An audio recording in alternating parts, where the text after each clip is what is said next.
নমস্কার, স্নেহাস রেসিপিতে সবাইকে স্বাগত জানাই। আজ আমি আপনাদেরকে রান্না করে দেখাবো লাউয়ের দম। চলুন দেখে নিই। তার জন্য আমি এখানে একটা ঘটি লাউ নিয়েছি। এই লাউটা দুভাগ করে কেটে নিচ্ছি। পুরো কচি লাউটা। যারা আমার চ্যানেল এখনও না সাবস্ক্রাইব করা থাকলে অবশ্যই করে নেবেন। আমার নিত্য নতুন ভিডিওগুলো সবার আগে আপনারা পাবেন। বেশি বড়ও কাটবো না, বেশি ছোটও কাটবো না, মিডিয়াম সাইজ করে কেটে নিচ্ছি। আমার লাউ কাটা হয়ে গেছে। এইভাবে মিডিয়াম সাইজ করে কেটে নিয়েছি। আর আমি এখানে আগের থেকে নারকেল গ্রেট করে রেখেছি। লাউগুলোকে প্রেসার কুকারে সিদ্ধ করে নিচ্ছি।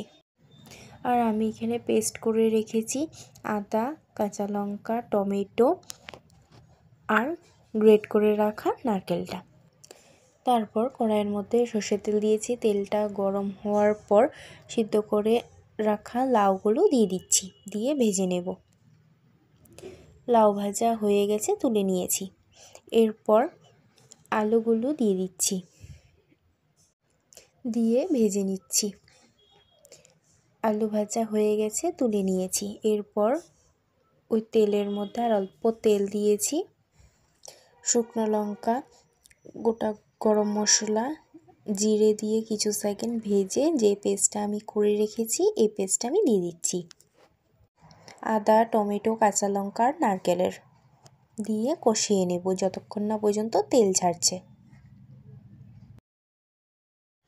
এটা হতে থাক, ততক্ষণে একটা মশলার মিশ্রণ করে নিচ্ছি। তার জন্য একটা বাটির মধ্যে 1 টিস্পুন হলুদ গুঁড়ো, 1 টিস্পুন জিরে গুঁড়ো, 1 টিস্পুন লঙ্কা গুঁড়ো, 1 টিস্পুন ধনে গুঁড়ো, লবণ, স্বাদ অনুযায়ী জল দিয়ে গুলে মশলার মিশ্রণটা দিয়ে দিচ্ছি, দিয়ে কষিয়ে নেব। এই রেসিপিটি আপনারা ভাত, রুটি বা পরোটার সাথে খেতে পারবেন, খুবই ভালো লাগে। মশলার থেকে তেল ছাড়তে শুরু করে দিয়েছে।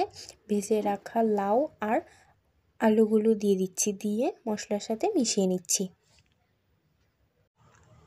বন্ধুরা, আপনারা বাড়িতে একবার ট্রাই করে দেখবেন নিরামিষ দিনে এই ভিন্ন স্বাদের রেসিপিটি। এরপর 1 কাপ গরম জল দিচ্ছি, ঝোলটা আপনারা বুঝে দেবেন, দিয়ে মিশিয়ে নিচ্ছি।